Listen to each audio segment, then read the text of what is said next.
What's up, y'all? We are back. This is episode 7 of the Washington Nationals Out of the Park Baseball 24 playthrough rebuild series. And we're here, about to be the start of the offseason. And I'm picking up here because I want to see if Strasburg retires. Praying that he does. If not, we're just going to eat the money anyway. It's only a year left. I basically held out so that I didn't have to pay him this year. So this is the moment of truth, I guess. I have a feeling he will retire, but yeah, we'll have to see. It's definitely it was worth doing all those jumping through those hoops this season. So a nice score, 762. Let's go to our messages, check this out. Probably could have just stimmed beforehand, but Washington Nationals, yes, let's go. So he retired. That means we don't have to pay the last year of his deal, which is huge. That's $35 million off the books. Absolutely massive for our payroll. Now we have $75 million. So if I ate that money, I would have been on the hook either last year or this year for the 35. So instead of having $40 million, we have 75. It took a lot of work to keep him around, and kind of embarrassing for him, I guess, to keep getting DFA'd, but I hope the Nationals wouldn't do that to him in real life. I don't even think that's legal, but so our manager, Dave Martinez, also retired, so that's like the last bit of that 2019 team. It was Dave Martinez, so a lot of guys leaving. I'm okay with that. These are all calculated losses. I'm trying to upgrade my staff coming into this season, so let's see where we're at. So, I guess prospect-wise, we can check in how we're doing. We're 22nd. We've had a couple guys retire to the majors, or graduate to the majors, I should say. It's not really surprising. Namal is number 59. He's our top guy. Grant Hussey, our first-round 11th overall pick last year. It wasn't the most exciting pick when we took him, but he was the best guy available, and he had a high floor, and it just made a lot of sense, and he played really well in AAA. He'll have the inside track for a first base job next season. Yarlene Susana, our number 73 prospect in baseball, made it up to AA last year. We'll see if he can hang around. I guess he's pitching in the Arizona Fall League right now. See you, buddy.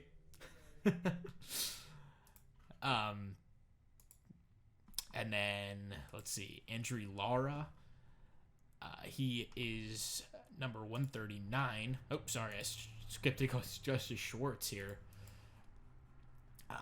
Number 82 prospect in baseball, still a long way away. Andrew Lara in AAA, pitched pretty well this season. Could factor into our rotation, possibly. He's kind of a low upside guy.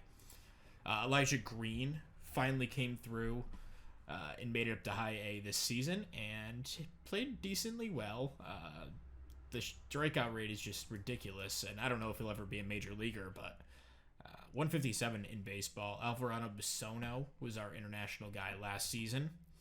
He's 166, and then Nigel Belgrave, who made a couple games in the majors for us last year, he is 170, and then Cam Johnson, our fourth-round pick back in our first draft,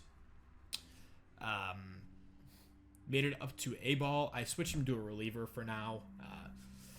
He'll probably just be a reliever long-term, honestly. The changeup doesn't look like it's going to make it, and everything else is kind of looking okay, so could be a good reliever. Who knows? And besides that, that's where we are prospect-wise. Money-wise, we obviously look good. We have no one on the books really long-term besides Keibert Ruiz. Walker Buehler on the last year of his deal, and that's basically it. We have so many free agents this offseason. It's kind of ridiculous. We have a lot of holes to fill on the team, but are any of these guys really that important? Danny Jansen was fine last year for us. Dylan Floro is good, but he's replaceable. We could even re-sign him if we want. Jordan Romano was good, but nothing special. Iglesias was a guy we expected to lose. Jose Siri's addition by subtraction. He was so bad last year, and then Pablo Lopez pitched well for the Tigers. That's not surprising. So yeah, I mean, Patrick Sandoval is another year of arbitration. That's funny. Didn't we? Yeah, we signed him as a free agent, so I guess they non-tendered him. Wow, that's crazy. I would not. I mean, I know he didn't have a great year for Minnesota, but man, they non-tendered him, and we picked him up, and he pitched pretty well for us. So yeah, we'll probably keep him around in arbitration. Let's see what we have here. Namil Christmas, obviously worth the 7.5. He's been awesome for us. He wants an extension. It's not unreasonable, but I think we'll probably go year to year with him. He has one more year of control, and then he'll have free agency next season. But yeah, I mean, he's been a solid starter, but I'm not going to lock in $11 million to probably a 4-starter on a good team. Maybe a 3. Patrick Sandoval, $3 million, definitely reasonable for a middle of the rotation, even back end of the rotation guy. He was pretty solid this season, all things considered. Cade Cavalli, I don't know if he's going to make it as a starter, but $2 million is even reasonable for a good reliever. If we do go that route with him. Andrew Vasquez was awesome last year. We'll give him, 1.6? 1.6 is fine with me. Luis Garcia, that's a big amount of money for him. 7.3. I'll wait on that. I'll probably wind up keeping. I mean, I gotta keep him around, right? Yeah. Okay. We'll just sign him. I'm gonna stop being so cheap. We have so much money to spend, and Garcia was a really good player. C.J. Abrams was off to a really good start, and then unfortunately dealt with the injury. He's been banged up the last few years. Hopefully he can recover and come back. But $3.5 million, totally cool with him. He'll be back for the start of the season. Assuming no setbacks. And then Jose Siri will non-tender him, so that's $2.5 mil. And then we have a ton of pending free agents, none of which are really dire. I direly want to bring back.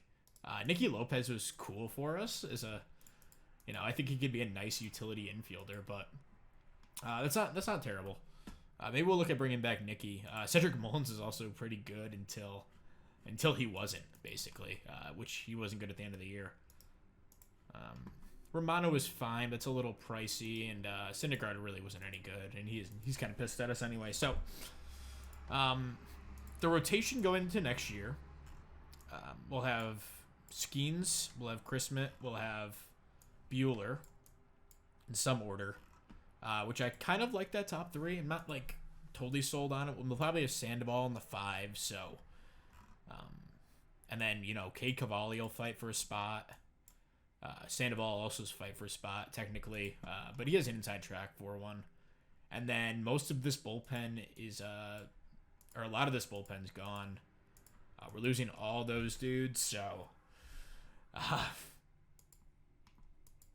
yeah, these guys are all back, and Reese Olson too, who pitched well. But yeah, we're losing 4 of our guys who stuck around all year in the bullpen. So we'll have to replace them, but bullpen guys are easy to find. As for the offense, I think everyone's coming back besides Jansen, which is fine. And yeah, that's pretty much it. So we'll have some bodies out there. We'll sim up to free agency, see what's going on, and come back and have a more solidified plan. But we'll come back at that point. All right, we're here at free agent filings, so let's go through awards really quick. Gold Gloves in the AL. Dylan Cruz won one as a rookie. Yeah, rookie this season for the Tigers. Had a pretty good season, but I'm happy we didn't take him. He looks okay, but not like the best player ever. Then the NL, none of our dudes won anything. AL reliever of the year, Dennis Santana. Broussard, Gratterall wins almost unanimously, but our boy Cole Henry stealing a vote, first place vote from Gratterall. And then, man, some Silver Sluggers. Joe Adele. Oh, boy. I'm sure the Angels would love that return on investment. 10th overall pick back in 2017. And this guy, Jose Ramos. So, yeah, some strange names here. We're only in 2025, and, Joe Adele's emerged as an MVP type guy. Mike Trout's still hanging around, of course, but. Then in the NL, ton of Cincinnati Reds. You got Ellie Taylor Cruz, who's emerged as a total stud. in this save, and Edwin Arroyo, who's always a stud in the saves. Corbin Carroll probably going to win an MVP. I haven't looked at it yet, but I assume he is going to. Keibert Ruiz wins his DH. Played a lot of catcher and a lot of first base, but I guess he played majority at DH. And yeah, he had a heck of a season, so much deserved. Dylan Cruz does win Rookie of the Year. Evan Carter finishes second. Now of the Yankees. So he's been traded a couple times. Isaac Pacheco. He went to the Tigers and then went to the Yankees in exchange for this guy. Wow. All right. Well, the Yankees will take that for sure. And then in the NL, Brian Bautista. Man, heck of a season for him. Chase Petty, my boy. Jackson Chourio, Cannon Handy. Look at that. Maybe he's not so bad after all. I mean, I don't know. I just don't see it. He's 25 years old, and this is what he's putting out. I mean, he strikes out a lot of guys, I guess, but anyway, Manager of the Year goes to Craig Driver of Houston, and then NL goes to Torey Lovello. I'm surprised we didn't get it, but whatever. That's fine. Chase Dolander wins Cy Young in the AL. Maybe that was the big mess up there, taking him over Skeens. But Skeens still had a good year, too. I'm sure he'll be on this list somewhere. Maybe not because he missed some time. But Kodai Senga wins in the NL. Joe Musgrove, Gavin Hollowell. Man, he's always got some weird stuff going on in this game. He was horrible in my Rocky save. Total stud in the Stampede series. Now he's a starter in San Diego in this save. So, all ranges of outcomes for Gavin Hollowell. I don't know if he was a bust in my Colorado save. I shouldn't have said that. I don't remember what he turned out to be. But Gunnar Henderson wins AL MVP, and Ellie De La Cruz wins NL. Over Corbin Carroll. That makes sense. He put up 9.1 WAR. I didn't realize he was that good. Carroll probably deserved it, in any other season, but Ellie De La Cruz, a legendary year. And then down the ballot, we have Keibert Ruiz finishing like 7th. It's pretty cool. James Wood a little bit farther down, maybe like 15th or so. So a couple of our young guys getting out there. I guess Keibert Ruiz isn't that young anymore, but anyway. We have international free agents. There wasn't really anyone that I liked. This guy is interesting, but he's 25 already. He's not going to reach the ceiling. I've been burned by that a few too many times. So, what do we have out here? What are our needs? So now that the rosters have kind of cleared out, we have a clearer picture of what's going on here. So I think Hassel is going to start the year in a platoon. He has some slightly better numbers against righties. But Moises Gomez was a complete beast. So I'm going to platoon these two in right to start the year. Tavin Josenberger was okay last year. But I like him more as like a fourth outfielder type. So we're going to try to upgrade in center field. Definitely need a shortstop. Alex Mooney's a decent second baseman or like a utility guy option, but he's not the answer there. And probably not at second base either. And Trey Lipscomb, I kind of liked him playing in that super utility role. He'll get a start like it, corner infield, corner outfield, DH, kind of playing all around, some second base as well.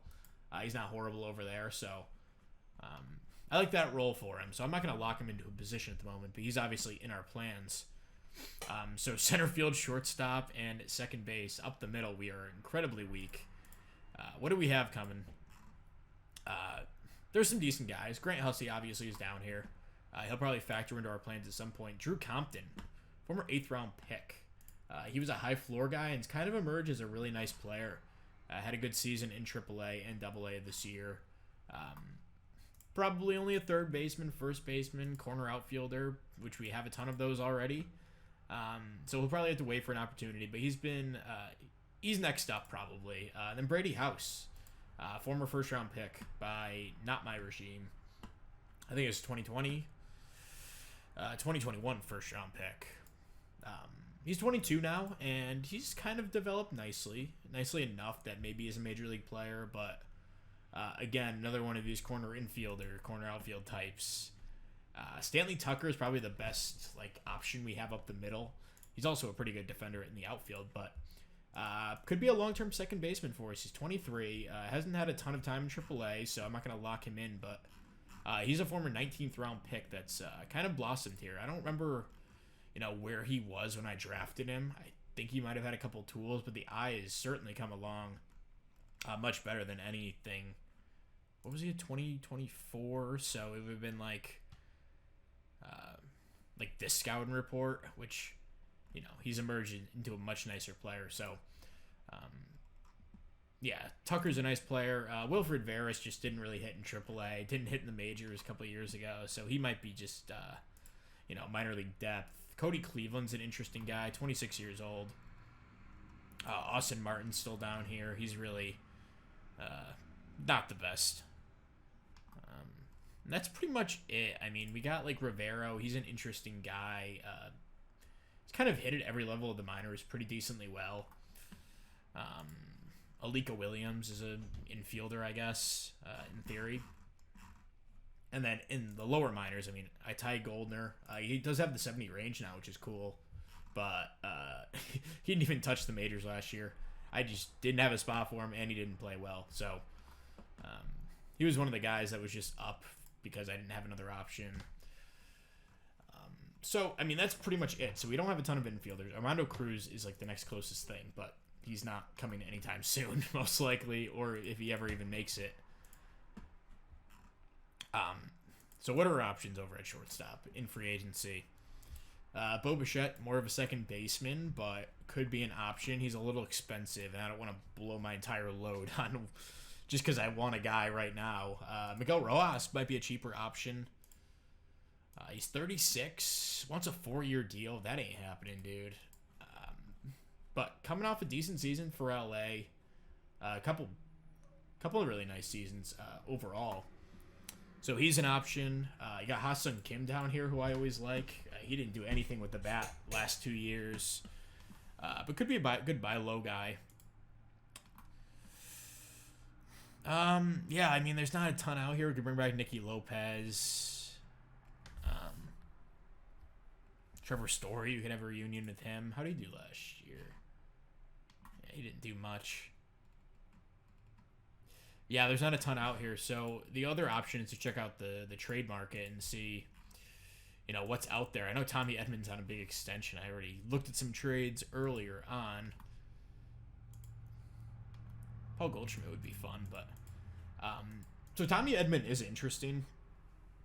He's just making a crap ton of money in the next 2 seasons, but he's a nice utility player. If they would eat like a bunch of this money, like talking like 70% of it, which they're not willing to, of course. I don't blame them. Maybe as well just keep their asset. He's not a bad player, but yeah, I'm not paying him $10 million, $12 million the next couple of years, so they can forget about that. Dylan Carlson, not really what we're looking for in center field. We should look at outfielders as well. See what's out there. I'm a little less concerned about the outfield just because I think we can find a dude. Harrison Bader's interesting. Cheap option, good defender. Manny Margot, probably an even better version, a little bit more expensive. 75 range, though. I mean, that means something. The other guy who was out there that I don't think it was on the trade block, but I know I could probably get cheap. We want the Padres and Trent Grisham, who didn't really have a great year at all last year defensively. Offensively, he was fine, but he wasn't like amazing in center field or anything. But he's making a decent amount of money the next couple of years. They don't want anything for him, so if they would eat like half of this, I think I'd be comfortable taking that on. David Smith, I kind of still like. I think he might be able to break out. He's a former 17th round pick, but I thought pretty highly of him when I drafted him. That was that draft with a ton of like high school guys, and he was one of the few college guys I took. He isn't totally busted. Max Charlton. That's an interesting guy. Jack Anderson. Is he out of options? He has 2 option years left, so he's still kind of valuable. Didn't pitch a ton for us last year, but still kind of like him.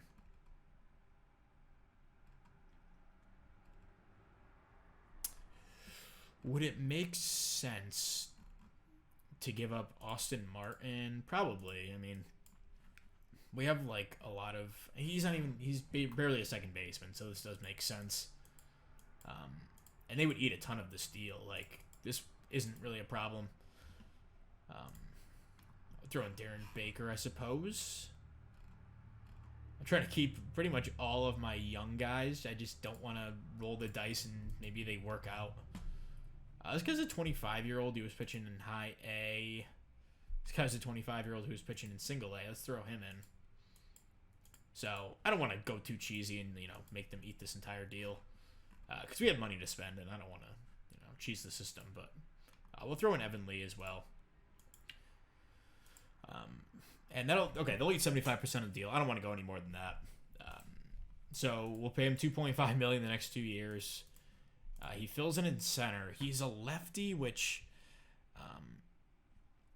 I don't know. I guess we have some flexibility. So our lineup's probably gonna go.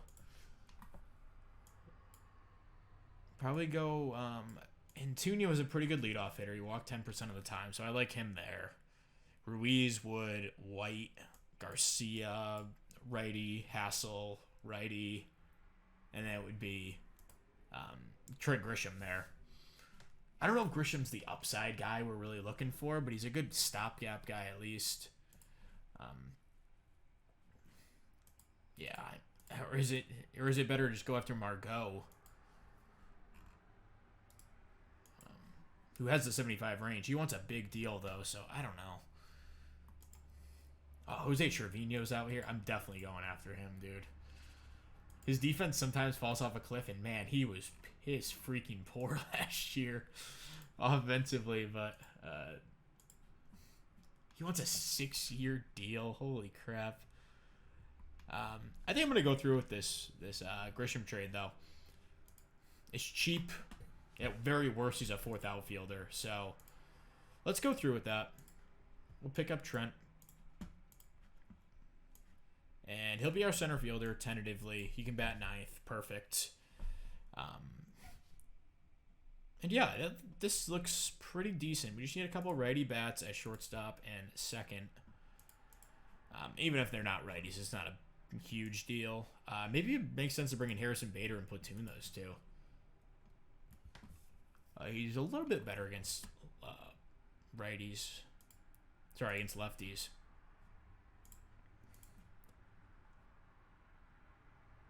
Josenberger, yeah, he doesn't really work as a platoon guy. I think Rojas makes sense. Let's see if we can get him on a 1-year deal. I would give him 1 year, 10 mil. Where we are financially, it makes sense. Let's try 1 year, 8. Yeah, he's going to be a little stubborn, I can tell. So we might have to pivot. But anyway, I'm going to do this off camera. We'll come back with some updates.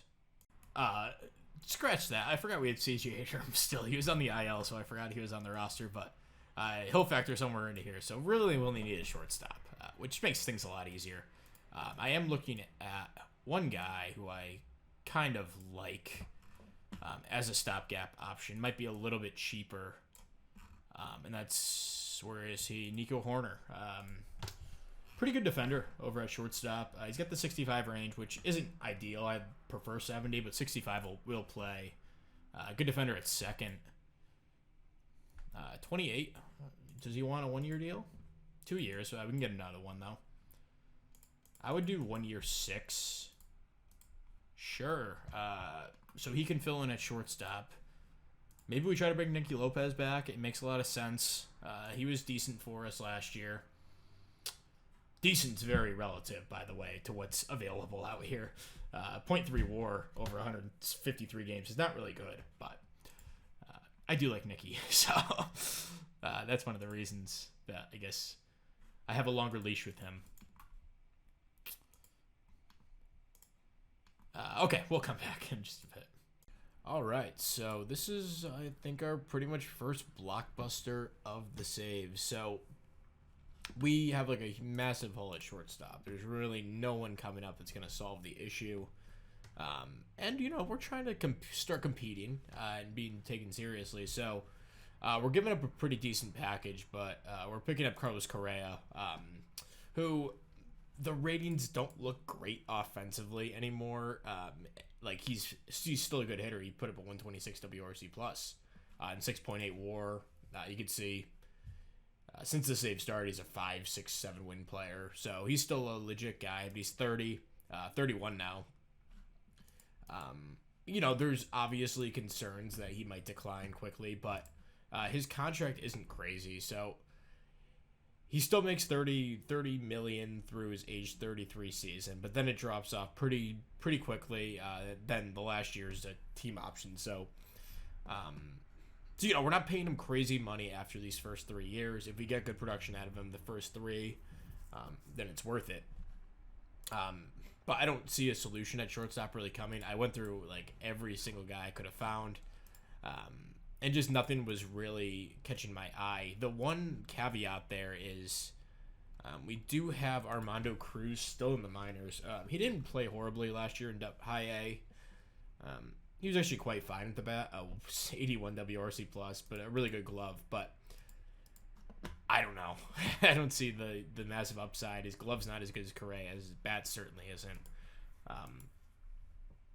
So this could easily backfire, and Correa could suck, and we're stuck with the rest of this contract. But we just got out from under the money, and I don't really see any upgrades that are like obvious on the free agent market that would give us a guy like Correa. So we're going to give up Tavian Josenberger, who was a 6th round pick back in 2023.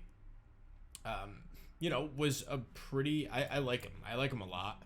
I don't want to give him up, but he's pretty much necessary to make this trade work.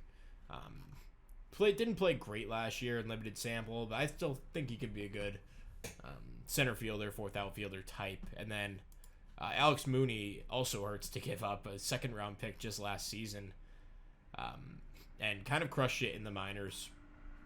He went to the majors, did okay in a small sample size. He has the high work ethic, so I'm a little concerned that he might break out, but the infield range just isn't good enough to play shortstop, for my team at least, and the bat right now is like an average hitter, so there's just not a ton of upside between these two, which is why I'm cool doing this. And Correa, they're eating 10% of the deal, so it's not a ton, but it's enough that it should make a difference. But anyway, I think we're gonna pull the trigger on this deal. I just wanna, I don't know, maybe we could steal a reliever from them. Ethan Hankins looks pretty good. Yeah. Also, our assistant GM likes this, which not a huge deal, but I do like that he approves. So, should I just pick up Arani Henriquez just so that we have him in every single save? Maybe not. Joe Ryan, he's on a pretty reasonable deal. Wonder if they'd throw him in. Yeah, no. All right. Well, anyway, we're gonna do this trade. You know what? Let me pause this really quick. I just want to look around and make sure, certain that there's nothing else we can do. I'll be back. All right. So I looked around. The only other guy that was probably tradable that I could get, well, there was Corey Seager, who it's possible we can get him if we threw in Cavalli, but he doesn't really have the defense. He's 31. He's fragile. There's a lot of reasons why I would say no to that. Then the Chicago Cubs with Danby Swanson.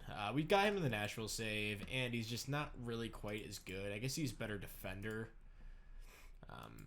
but he's a little bit older. Also, the contract is kind of just as bad.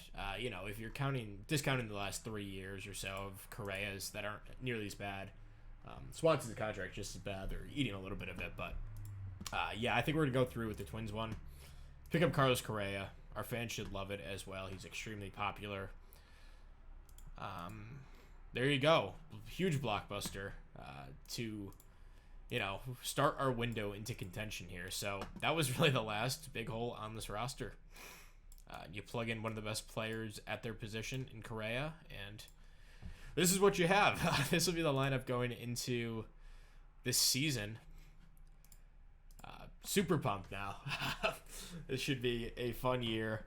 There's a lot of lefties at the bottom, but I have a couple offers out in free agency. I should go over those.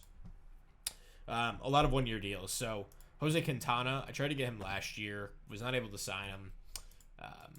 We went some other routes, and maybe Quintana would have been the right choice. He had a really nice year, but I got him. I have an offer out for 1 year, $15 million. No such thing as a bad one-year deal.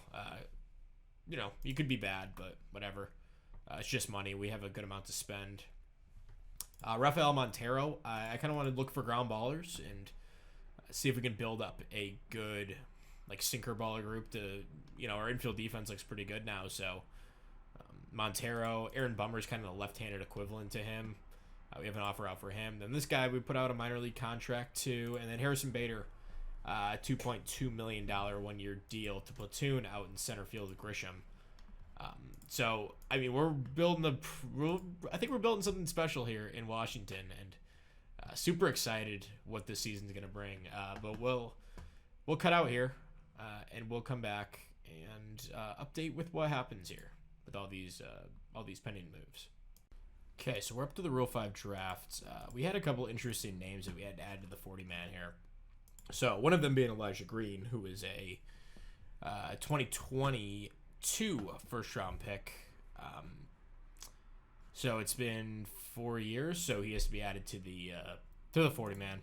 We did, but I mean, he's more of a long-term guy. I don't think he'll make the majors this year by any means, but he is on the 40. Some other guys, Riley Cornelio was added. I think he could be a useful arm out of the bullpen, maybe a starter, who knows. And then Brady House was another guy who, a former first-round pick, had to be added.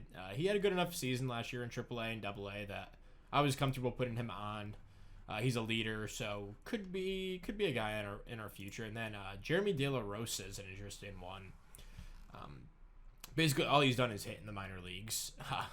Check out his numbers since our save started, and he just crushed at every level. So he's 23, not the best ratings in the world, but it could be a guy who could break out at some point. And that was it, I think. Although I feel like there was some pitcher that I'm missing.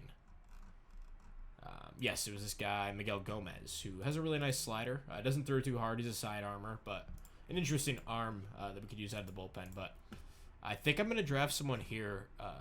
I have my eyes on one dude who was Rule 5 eligible that I don't know if he's going to get picked. Almeidas is a guy. I'm looking for basically a backup shortstop because the rest of the infield is going to be covered by our dude Trey Lipscomb. But shortstop, he can't really play there. We don't have another guy that can really play there on the active roster besides Correa. So let me sort by fielding ratings. He is not here. So the guy I was looking at was on the Marlins. Actually drafted in the real Rule 5 draft this season. That just happened. But I guess they must have put him on the 40-man.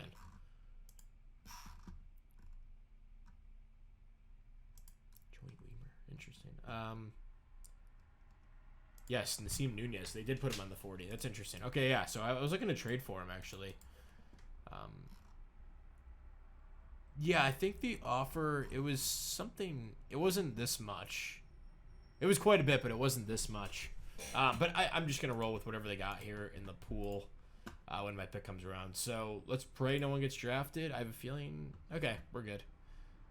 So they want to take in the guy with the 70 range, but there's some other options here. I prefer someone younger. There's not a... Oh, this guy Almeidas is here. Okay. This guy just can't hit at all. Eric Gonzalez is kind of interesting. He's a leader. He has some range. He can play some outfield as well. Ryan Kreidler is probably the most established of the group. He's kind of hit pretty well in AAA. He's 28. Can play all over the infield. Can play a little outfield if we need him. And he has a good eye. So it's He has one tool, and he's a good defender. So I think that might be the pick. There's a good chance he doesn't even make the team, but it's worth throwing a dart. And then I think the rest of the team were pretty good, so I'm going to sim the rest of the draft. So no one got poached. Only 2 picks. Wow. This pretty good pick by the White Sox. I like that guy. We took Kreidler, so there's a Rule 5 draft. We'll come back in just a second. All right, so this is not a deal I thought I'd be making, but I got this interesting offer from the Dodgers. It was Devin Mann and Tink Hentz, who I believe just maybe a couple episodes ago I was talking about how I'd love to have him on my team. He looks like a total stud. Dodgers got him for literally nothing. James Outman, who's now with the Mets, and decent second baseman, but yeah, they got him basically for free. And I was talking about how I'd love to get him, and then they offered him for Nabil Christmas and some cash, and I went in and kind of, made a counter offer, I guess you can call it, and this is what it looks like. So it'll be a Nabil Christmas. We're going to eat the $6 million left. He's a free agent after the season, which is a big deal because if he had years of control, I'd probably keep him, I think, just because he is a really good pitcher, and I love him, but he wants a pretty... it's a reasonable extension, but it's not really something I'm willing to give a 31-year-old middle rotation, the starter. So, he's a really solid number 3 starter. But Tink Hentz was offered up. I guess they want to get rid of him. I get it. He's fragile. He's dealt with a few injuries. None of them really too concerning to me. Total flexor tendon, which... it's significant, but it's not like a shoulder injury or something. He had bone chips in his elbow, a couple of other small injuries throughout this season. Obviously, these are concerning, but when you have a pitcher with this much upside and 4 years of control left, I just think it makes a lot of sense to do this for a rental. And we're also getting Greg Weisser, who's not a nothing guy. He has 1 option year left, which... was something I was looking for a throw-in. A guy I can move between the minors and majors. So yeah, Nabil Christmas, we claimed him off waivers back in 2023, and has emerged as a totally good number 3 starter. I'm not going to go any further than that, but he's much appreciated for leading us to this point that we're at, but this is just too good to pass up. So we're going to pull the trigger on it. There's obviously risk if Hentz gets hurt or something. He is fragile, but a ton of upside as well. So we'll slide Hentz in. Also, we signed Jose Quintana to a 1-year deal, $15 million. A little pricey, but he'll be our 3 starter now. Hentz and then Cavalli and Sandoval will fight for that last spot. Probably Hentz too, but Hentz more likely to get that spot. And then we signed Rafael Montero. I talked about that. And then we have a few other offers out. I amended some of the old ones. I realized I had an offer out for like it was like a day after I recorded. I forgot I had offered Nico Horner a 1-year deal. Nice voice crack. So I rescinded that. But I have an offer out for Tommy Doyle, who's an interesting minor league arm. Throws hard. Nicky Lopez, though, $2 million deal. Still waiting on Bader and Joe Ross. I think he'd be a nice swing man in our... his stuff will probably play up a little bit in the bullpen. He'll start in the bullpen, but could swing into the starting rotation at any point. Also, some minor league depth, Paul Blackburn. Zach Kelly, I like him. It's a minor league deal for him. Dylan Tate, another guy. But, we'll come back with other updates of this so far busy offseason. All right, so in international free agency, we've signed 1 guy so far to a $4 million deal, Luis Valenzuela, who looks like a generational type hitter, potentially, but only 17, a lot of bust potential. We'll see how he turns out.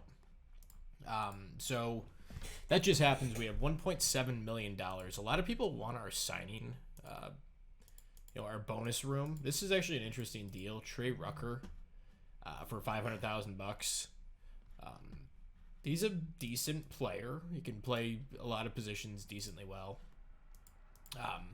I never actually traded away money. I usually only try to trade for international money. So, wonder. So there was another offer too from Pittsburgh. It was this guy Jay Driver, who I like, former second round pick, but they also wanted to throw on this catcher, which I don't really want to do. But yeah, those are two offers that we had. This guy Arturo Flores, only a $310 million demand. My scout loves him, so this might be the guy we go after. I love this pitcher too, but we had to choose one of the two, and I went with the hitter. Okay, so we have 1.7 mil. I honestly might just throw it all at him, but let's start with 500K. Let's start with 800K. See if we can grab Flores. Might be enough. We'll see. We signed Nicky Lopez. All right, so Flores is going to push us. Let's go 1.7. See if we can grab him before there's any more competition. We're going to have to open up a 40-man spot for Lopez when we do, but he'll probably be our backup shortstop coming into the season. This guy's signed 5.7. Yikes. Okay, so the big pitcher went off the board. And, geez, so much stuff. Okay, our budget got increased to $8 million. All these guys want to talk again. That's funny. Okay. Did we sign that guy? That's what I'm looking for. Okay, good. So we got Arturo Flores, too. So, really the two big fish. We grabbed them both. Really pumped about how that international period went. So, we're going to keep something forward. See where we're at. And probably update sometime around spring training. All right, so this is pretty interesting. Our freaking international complex is loaded right now. So this guy was a scouting discovery just earlier this offseason, actually. Total stud. Potential leadoff hitter. I don't know where he plays defensively, but a really fun player. Only 16. Gonna stick in the complex for probably a couple of years. And then this guy, Luis Valenzuela, we just signed him. Juan Barajas, who was a scouting discovery 2 years back. Another guy. He's probably close. I might add him to my lowest minor league team, but we'll see. Arturo Flores, another outfielder. Alvaro Bisono, who was our IFA last year. He's 17. So, and this Juan Corral is just like our fourth outfielder on this squad. And these are pretty good players too. So, just an embarrassment of riches in the international complex at the moment. And we just called up some other guys too. I guess we can go over that. Arturo Paredes. He had a couple of ratings that were 25. He's 18 now. Actually, he'll be 19 when the year starts. So he's got to start developing. But yeah, we brought him onto the team. And then this guy, Daniel Osnaya. Really fun guy. Work ethic, intelligence are pretty high. Ability is decent. And the bat is super interesting. I guess we called him up last year, but this is the guy that I want to talk about. Nelson Castillo. I like him too. Similar build. And then pitching-wise, not quite as interesting, but we have this guy, Sergio Valladares. Scouting discovery a couple of years back. Ton of pitches. 7 pitches, actually. 6, I can't count. But he looks interesting. And yeah, just I thought I'd catch up on the international guys and where we are with them. So we'll come back in a little bit. Okay, so we're here a couple days from opening day. Quick little scouting report update. Our lean goes up a bit. Aldo Ramirez is a guy people wanted in trades for a while. But he gets a little boost. Dalen Lively, who crushed in high A last season, he gets a small boost. No one else too interesting. Cooper Pratt, former third-round pick. Keep on moving up.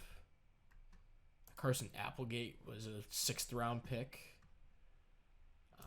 that's about it. Nothing too crazy. We did have one. I mean, I see why the Dodgers want to get rid of him. Well, he looks okay like this, but yeah, this is more of what I traded for, and this is what he is now. So it's still a good arm, but yeah, he's more of like a back end of the rotation guy, which makes sense why the Dodgers wanted to get rid of him. Again, Nabil Christmas was tough to give up. Oh, that sucks. He already tore his labrum. That is so unfortunate. And they signed him to an extension already, too. Oh, my God. That is brutal. I mean, good for them for locking him up and good for him for getting the bag, but that's ass that he wound up getting hurt. But we're rolling with 12 pitchers to start the year. None of these guys besides Hentz really gives us a lot of length. So we're going to need our pitchers to kind of give us some in return, some length. Actually, maybe we'll give 95 to Sandoval. But, yeah, we'll have Skeens, Bueller, Quintana, Cavalli, who pitched really well this spring, and then Patrick Sandoval, who didn't pitch great. He had a really bad start. Besides that, was good. He gets the 5-starter spot. And then lineup-wise, we're carrying 14 hitters, mostly because I couldn't really make a decision on who to cut. But, yeah, we have a couple platoons going on in, I guess, with Hassel and Gomez and with Grisham and Bader in center field. So you take a look at how the lineups work out. Nicky Lopez on the team is our backup shortstop / defensive replacement at second base. Trey Lipscomb going to mix in around the field, kind of be the backup at every position, and then, play a lot of third, play some in right, play some at DH, mostly those positions. So yeah, he'll mix in quite a bit. But yeah, let's hop into preseason predictions really quick. See where we stand, because I'm pretty curious what they think about our team coming into the year. Check out the AL and then NL. Washington expected to win 90 games. Division doesn't look too strong this year. Atlanta 7 games behind us. Pretty average ERA compared to the rest of the league. I guess we could look at the runs. Runs were right at the top. The Rockies don't really count, but yeah, we're right neck and neck with the Reds. So they love our offense. James Wood projected to be a top hitter. No surprise there, really, after coming off an awesome season last year. And then top pitchers, Paul Skeens makes it on the list. Not one of the top guys, but a pretty good one. Chase Dolander expected to be worse than Skeens this year. Interesting. But yeah, he'll get the ball on opening day and hop into it.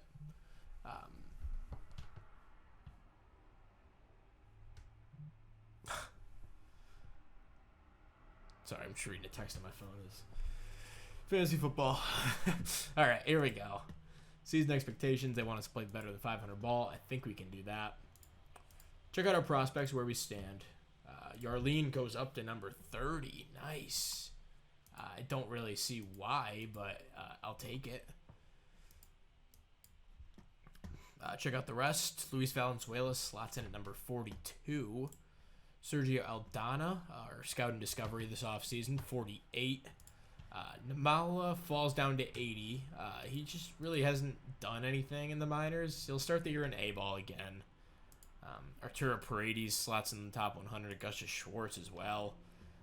And Grant Hussey in the top 100, number 95. Had an awesome spring. I just didn't have room for him. Unfortunately, a bunch of other guys in the top 200. And, yeah, 10th, we rank as the 10th system. We have a lot of, good, no, sure thing prospects, which kind of holds us back. Suzanne, I guess, is the closest thing, but he'll have a shot to crack the roster. I believe I put him on the 40-man.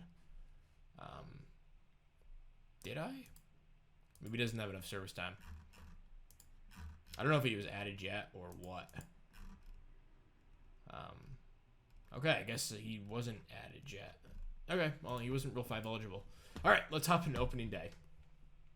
Game 1, Paul Skeens on the mound. Let's do it. We lose 3-1. So rough showing for the offense. We get only 1 run on a Tommy White hit. I like to see him starting out strong. Paul Skeens, complete game. Pitched really well, but no offensive support. So game 2, Buehler looking to pick up our first W on the year, and we do 7-0 victory. Keibert Ruiz 3 hits, 2 RBIs. Luis Garcia 2 hits, 3 RBIs. The bench mixing in a ton. Buehler a great start, and Ting Hence good out of the bullpen. So game 3 looking to pick up the series. Actually, this 4-game set. So Quintana will start game 3 of the set and 5-4 victory. Really good day for the top of the order. 2 hits from our 1 to 4 hitters. James Wood off to a monster start to the year. Quintana an awesome start, and then Cano not great, but Rafael Montero, who is our closer. I didn't mention that, but yeah, he had a good spring, and he's under contract, and I don't feel like running up the estimates for Henry and Cano, so or Belgrave even. Like he was an option, but I don't want to get those guys too expensive too quick. So Cade Cavalli in game 4. We lose 4-3. So we split the set against Miami. Antunia 3 hits off to a pretty nice start. Lipscomb 2 hits. His second appearance, but first real start on the year. Cade Cavalli, not a bad start. Pretty quality start. Didn't walk anyone, which is huge. But yeah, no offense. Not enough offense. So that'll wrap up the episode. Thank you very much for watching. We will see you guys next time. Peace.